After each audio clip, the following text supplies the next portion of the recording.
Okay, so let me get this straight. So the guy who couldn't afford to get himself out of his lease, the guy who couldn't afford to put the down payment on his own car, told you that he was gonna buy you $1 million home, and you believed him. It's giving Tinder swindler. Woo!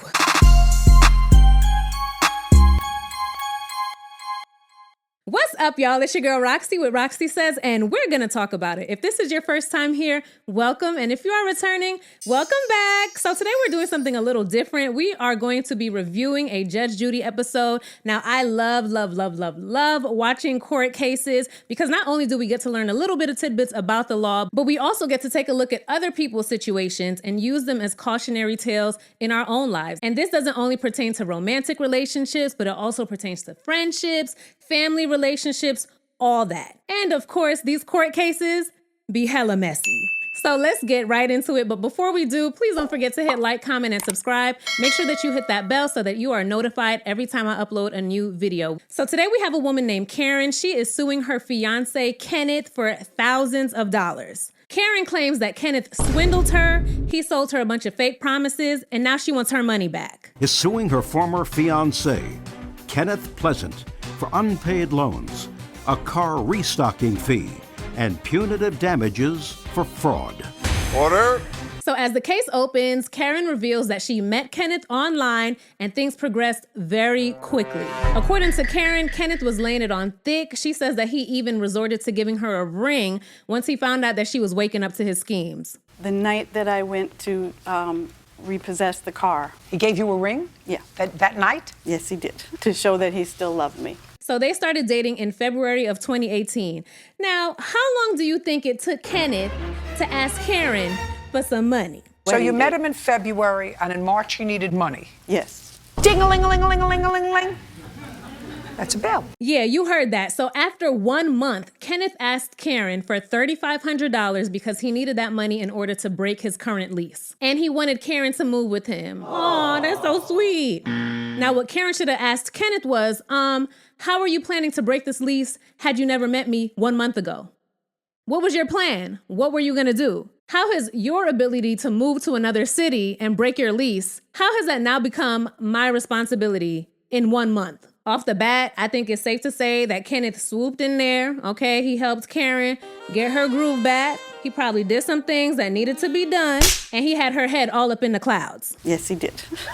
But with that being said, Karen is grown, okay? That's a grown woman. And the fact that this guy was able to swoop in such a short space of time and get so much out of her definitely shows that Karen has been dealing with a lot of loneliness. And she probably thought that the way to this man's heart was through her wallet. So anyways, Karen gave Kenneth $3,500 in cash. So she has no bank statements. She has no check. She has no type of paper trail to prove that she actually gave him this money. Now, she shouldn't have given his ass anything. But if you're gonna give someone something, at least have some type of proof in case you need to sue they behind. But ultimately, I wouldn't even loan anyone anything that I couldn't afford to lose. And it sucks that that's a mentality that you have to have, but it's better to be safe than sorry. So Karen is trying to explain to Judge Judy that she did have the cash, and later in the episode, she does say that she keeps cash in envelopes throughout her house, but Judge Judy doesn't believe it. She says, No one has $3,500 just laying around the house. Judge Judy, I gotta tell you, that's not the truth. I know plenty of people who keep cash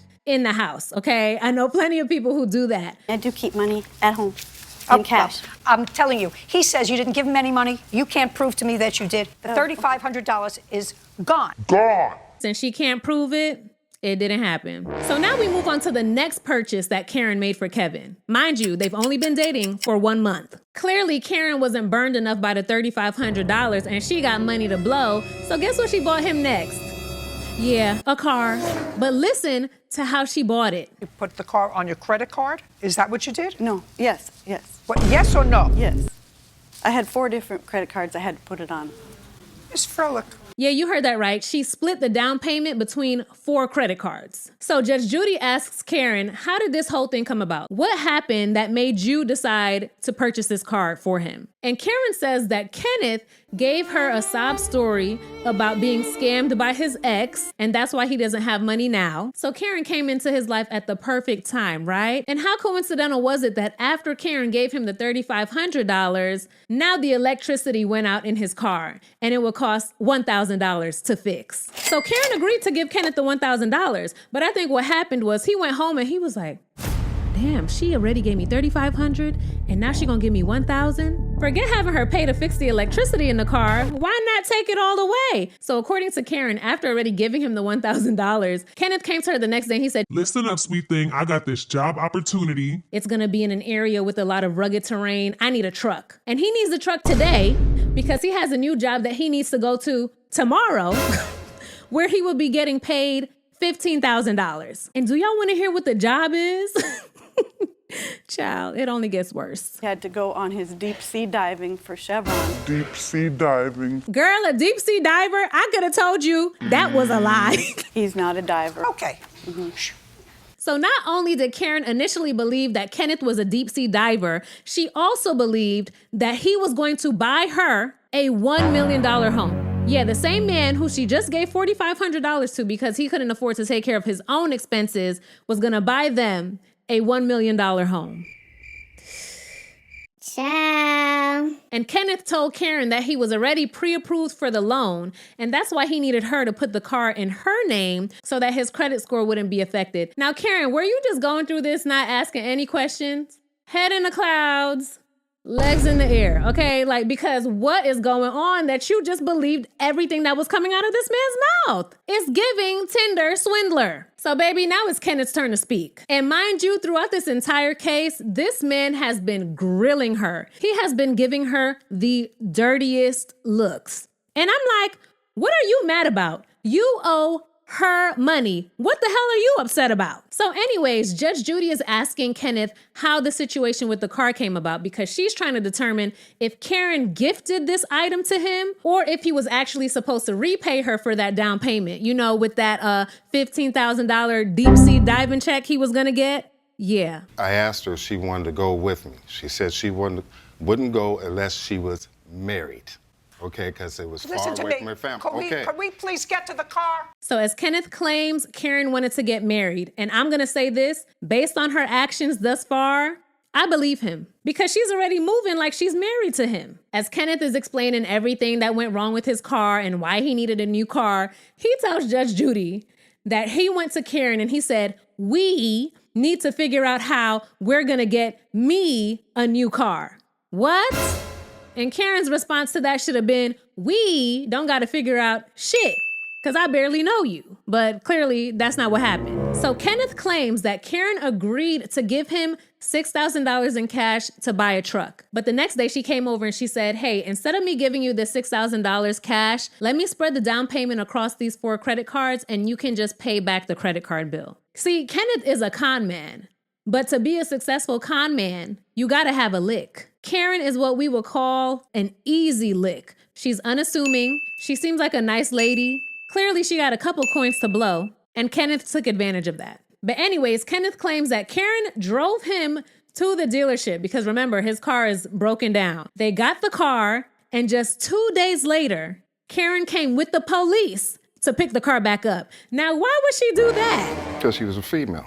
She's what? So a female seen another female. She came to your house. Just a She second. came to my house with police because she felt like there was another female in there. Was there? Okay, absolutely there was. So you mean to tell me this man hasn't even made the first payment on that card, which I doubt he would have ever made anyway, and he's already entertaining another woman? Ciao.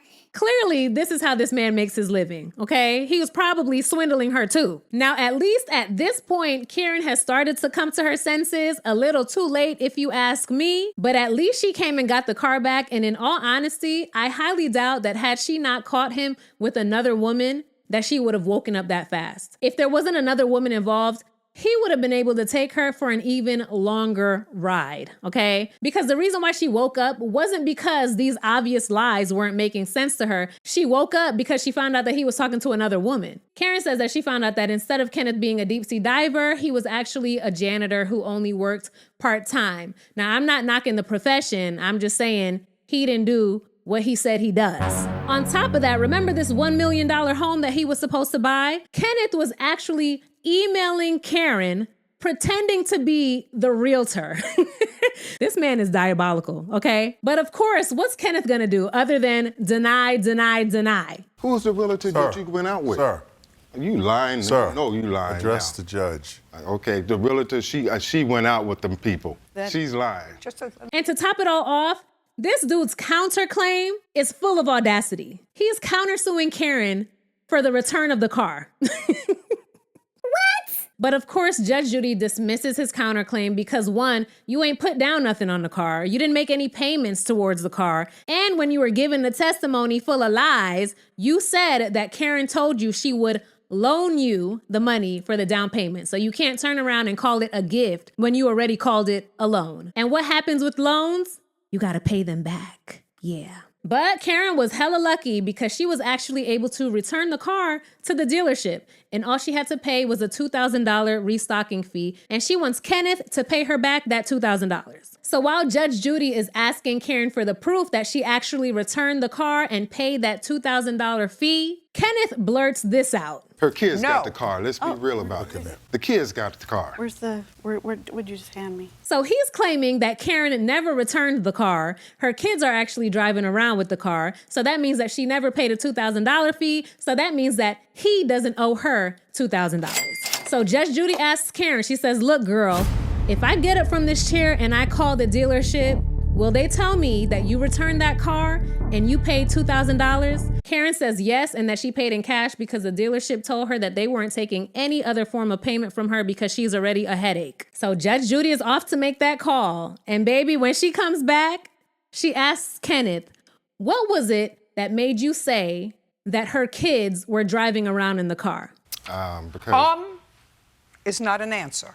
I'm